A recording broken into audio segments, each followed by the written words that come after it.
It's a psych's perspective, giofvcks. So I think one of the biggest issues when it also comes to these relationships is like people are expecting perfect people, total package. And it's like, there's no such thing as perfect. So like everybody's gonna be coming with some type of baggage, some type of trauma, some type of issue. Now, yes, you have every right to not want to be with certain people. There's nothing wrong with you having standards or, preferences. This is very true. This is very true. I'm kind of being sarcastic. No, I'm not really being sarcastic.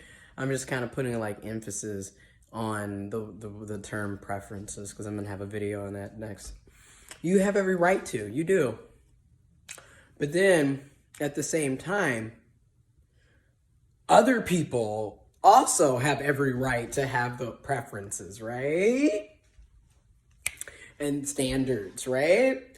But we all know that none of us are perfect and we're all coming with problems, issues, negatives, weaknesses, right? We know these things. You are coming with them too. Okay, because we have to stop. This is where I'm getting out of, basically, when I'm looking at therapy and counseling and everything that I'm learning. This awakening. I'm telling you, this is like I'm telling you, once you get on this, it's a deeper meaning to life shit. It's crazy out here, but it gets there.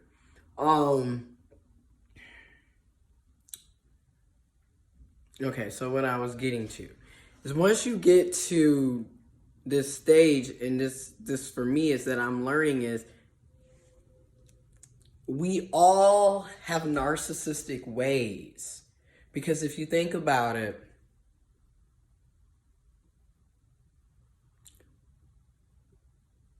we all operate from our worldview, our personal worldview. So when you look at these relationships, even though we all know nobody's perfect, people have issues, you got to work with folks, boo, boo, boo, boo, boo.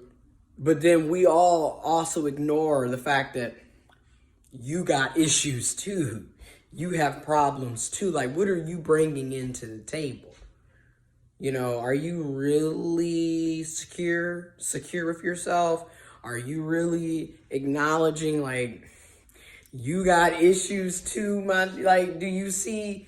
Because oftentimes we're all so quick to point the finger. And don't get me wrong. Yes, people need to be held accountable. But okay, if people need to be held accountable, then that also would include individuals needing to be held accountable, which would mean you're also an individual. So if people have to be held accountable, you have to be held accountable too. So that's what I'm basically getting at. Like, it really is a two-way mirror. Right. You need to be able, you need to reflect. You need to be able to see and reflect, whatever the hell.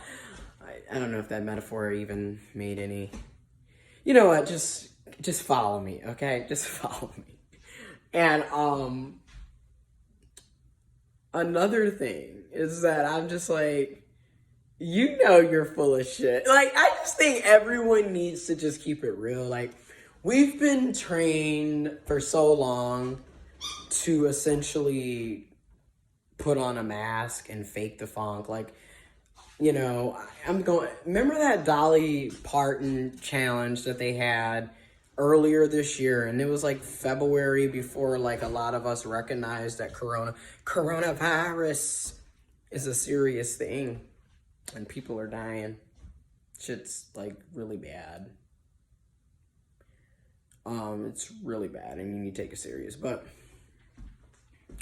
they had that Dolly Parton challenge, and basically it was like people have all these different personalities depending on what social media platform they're using.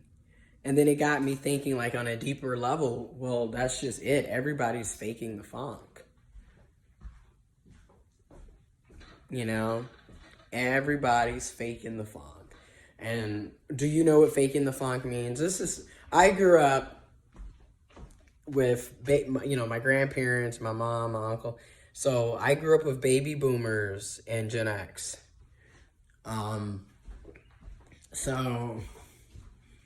And faking the funk is basically, you're lying. You know what I mean? You're putting on this show. You're putting on this act. This is not really who you are. This is not really how you feel and think. And you know you have to put on all these different acts, these personas, depending on who you're around and what environment you're around. And that faking the funk or code switching. Code switching, where you just, depending on this type of group, well, gotta do this to survive. And that's something that a lot of people of color, a lot of LGBTQ+, a lot of women, a lot of people can relate to this. Because I get it. But it's like, because of that, we all have all these different issues and personalities. And then yet at the same time, everybody's like, oh, well,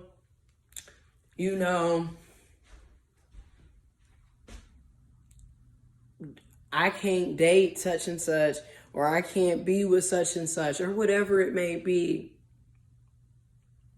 And they better have A, B, C, D, E, F, G. And if they ain't coming with this, I ain't talking to this, and I ain't doing this. But then on the same side, when somebody else has standards, when somebody else has preferences, and you don't meet those preferences or you don't meet those standards, here you are.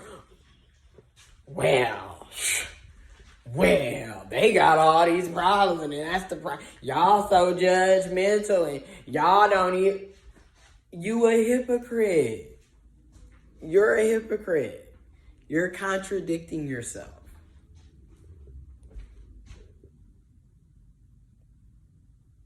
Also, this is sad, but especially in this day and age, this is another reason why I think monogamy is just not really the setup. But and I'm gonna do a video talking about that soon.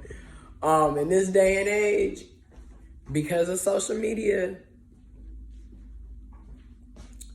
Next video. Stay tuned.